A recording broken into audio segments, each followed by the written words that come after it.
I'm proud to be part of a government that's committed to defending Canadian trade. We're strengthening our economy and creating more opportunities. Welcome back to the show. My name's Mark Nixon. Oh man, we're gonna have some fun on this show. The takeover of Canada continues.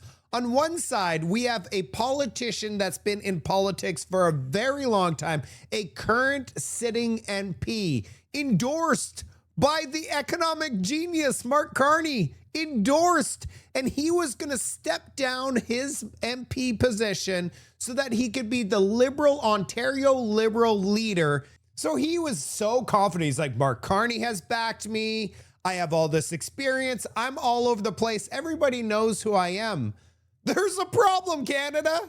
The Liberals have unloaded immigration into Canada, not seen before in our history. Millions upon millions of people. And get this, a guy, an international student that decided he would never leave Canada, got all these pizza shops, a nobody. Well, no offense to him, but I'm saying in politics, he is a nobody in politics, no experience whatsoever. Nate actually has all sorts of experience, backed by the golden boy, Mark Carney, and this pizza shop owner. We're gonna get into this guy. It is hilarious. Beat Nate. Oh yeah, he won. They handed out ballots in Bengali, explaining to the people because nobody speaks English. And get this, 50% of the people that voted are not even Canadian. They gave these ballots in Bengali saying, hey, vote for this guy. He's one of us. Don't vote for that white guy. Vote for us. So they go and they voted and they actually came in and beat Nate. So Nate's obviously, he's crying right now. Hopefully this doesn't mean he stays in politics. Hopefully he just steps down from his MP position. We get that by-election. Avi Lewis wins that riding, taking the Liberals down one more. But we don't know what's going to happen here. It looks like Nate's going to be disputing this whole thing, saying it was all rigged.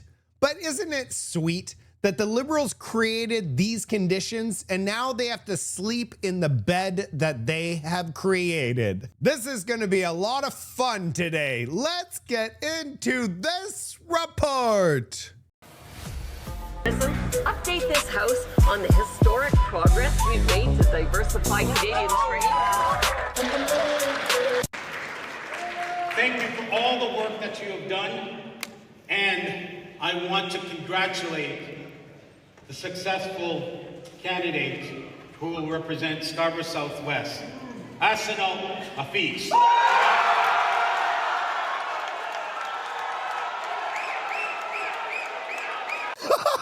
You can't make any of this stuff up. So we started with the announcement of the winner, Erskine Hafiz. Oh, it was first reported by Laura Stone. Get this post here got 217,000 views. We're gonna start things off with Nate, a current sitting MP. How did he lose to a nobody? How is this even possible? By the way, when I say no disrespect to a nobody, it's no disrespect. I am not trying to disrespect. This is the guy. This is the guy. But he literally in politics is an absolute nobody going against Mark Carney's endorsed guy. So this also looks terrible for Mark Carney. I thought he was the economic genius. I thought everything he touches turns into gold. It looks like even the savior, the guy that is the genius, did not pull through on this one. Here we have the golden boy, the economic genius, endorse Nate, okay? Anything Mark Carney touches turns into a pile of ash. The Carney curse is real. As soon as he endorses any of our sports teams, they take the loss. Now he's touching Canada. We know that we're losing 113,000 full-time jobs in just 4 months.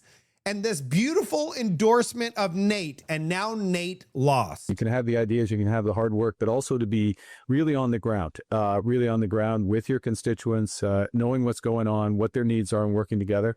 And, it hurts in some respects you're going, but I understand it because you're going to be more on the ground.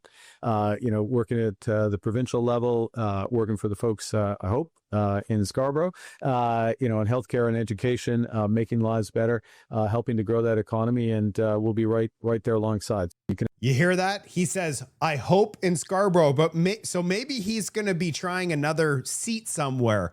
But this thing aged like fine wine. This post got 250,000 views, and it was posted only 2 days ago. They did this video right before the election vote so that it would encourage and push him over to the victory.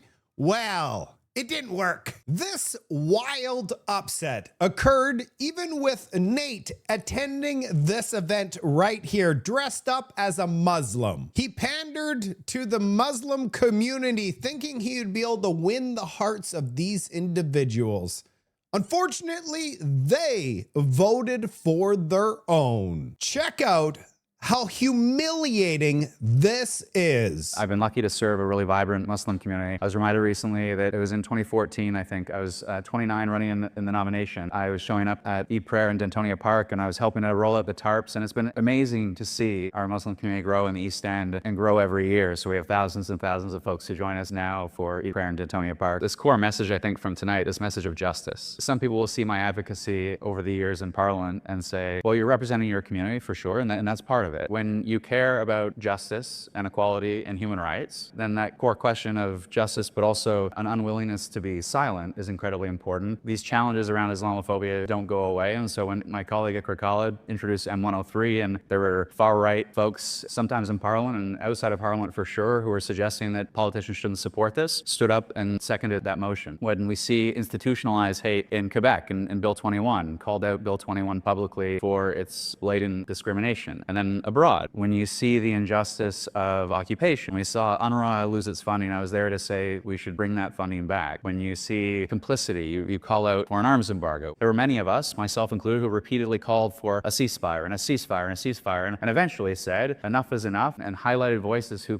called it out for what it is, not just a devastating violence, but also a genocide. All of that advocacy is borne out, yes, representing my community in the East End of Toronto, but also a commitment to justice, equality, and human rights. They didn't listen to Nate. They looked at him and said, dude, your skin's white. We're never gonna vote for a white dude. You could put anybody, any Muslim figure. That is the guy I'm voting for. Who's this white guy dressing up like us? He doesn't represent Muslim values. You are out. It serves these liberals right. They feel like they could pander to this group, get them to believe in me, vote for me. And then when they get served, just wait and see what Nate says next. Before we see what Nate says, I want to show the demographics of this area. Ward profile, Scarborough Southwest, immigration and mobility highlights, 45.8% immigrant population. And where are the immigrants from? Bangladesh. I'd like you to meet Ahsanul Hafiz. Hopefully I said that right. I have nothing wrong with this guy. He seems like a nice guy. It's just so ironic and funny that the liberals think they are just so freaking smart and good. They know everything. Hey, if Mark Carney endorses Nate, and Nate's just a sitting MP, everybody loves Nate, and he panders to this group, he's going to be able to win? No, they're going to vote for their guy because you flooded this area with their guy. There's nothing wrong with this. It's just so funny.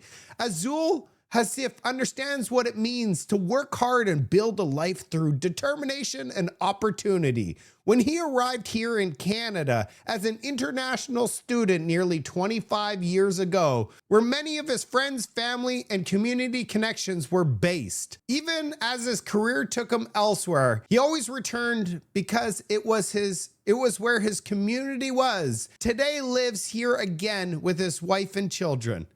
So you are not going to believe this. He returned back to this riding just 12 months ago. He wasn't even living in the riding. He just came back in and said, yeah, I'm going to run.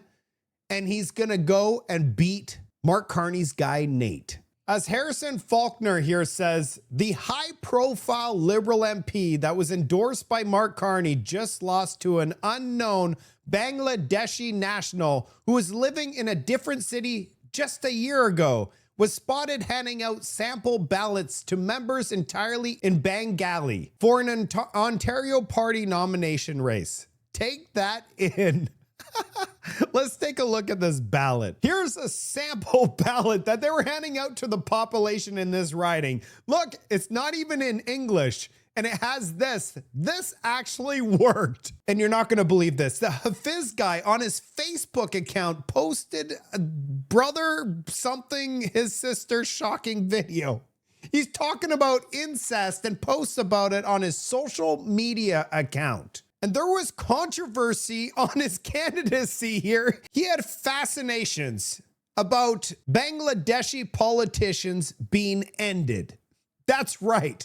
It's actually incredible. Now that we know that Hasif has no business being in Canadian politics, we're going to see Nate here not handling the loss very well. And it serves him right because he voted for mass immigration over and over again, which resulted in his demise. His political career is over. Fair for me to jump off the job because I really have to talk to the team in detail, get advice from the team as to what they saw happening there.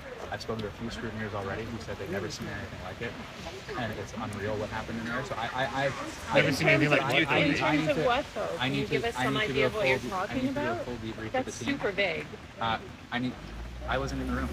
I was shaking hands and So all they told you was we've never seen anything like it and didn't tell you. They said they've never seen anything like it. There were, at one table, it was 50% of the people that had ID issues, saying they lost driver's license, they just moved in the area. So look, I don't know. It's unfair for me to specifically speculate. I got no idea. What about the Talk to leadership, team, though? do a You full have any debrief with thoughts? The team as to what comes next in terms of, it was obviously very close, and we'll see. I don't know. Can you say this? Honestly, We heard 20 votes. Yeah, it was shy of that.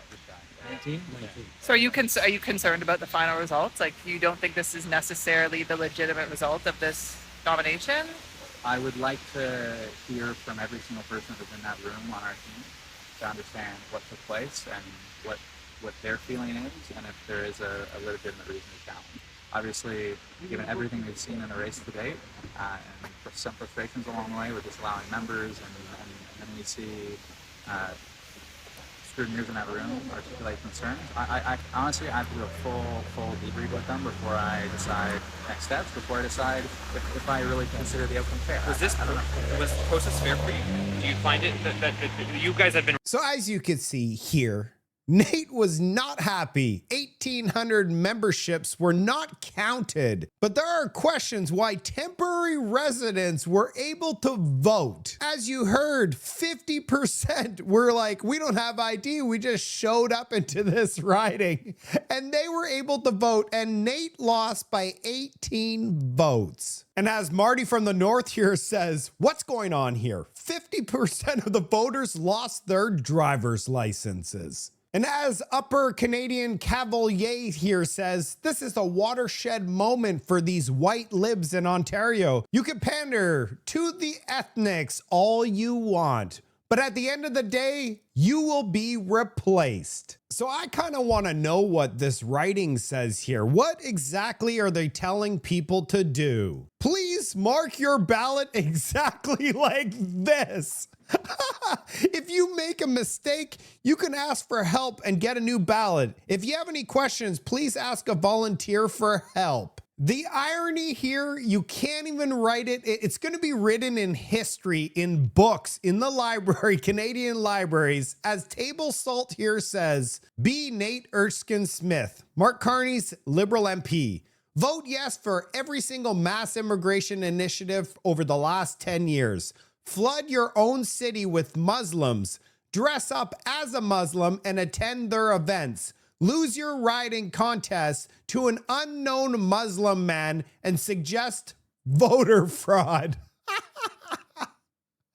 You can't even write this script, Canada. When you think you could join the Muslim community as a white man and even dress like them, and when it's time to vote, they throw you in the trash can. All right, ladies and gentlemen, I would like you to meet Ahsanul Hafiz. Scarborough Southwest, on May 9th, you will have the opportunity to choose your next Ontario Liberal candidate. You deserve a local leader who is in it for you, who knows your concerns and will bring them to Queen's Park. I can be that voice for you. It's been 8 years since Darkford became premier, and Scarborough has nothing to show for it. Transit timelines are delayed, the cost of housing is rising, and the life is not affordable anymore. In 2002, when I first came to Canada, I chose to make Scarborough my home. Scarborough taught me the power a community can have when we come together, that our diversity and the way we hustle makes us who we are.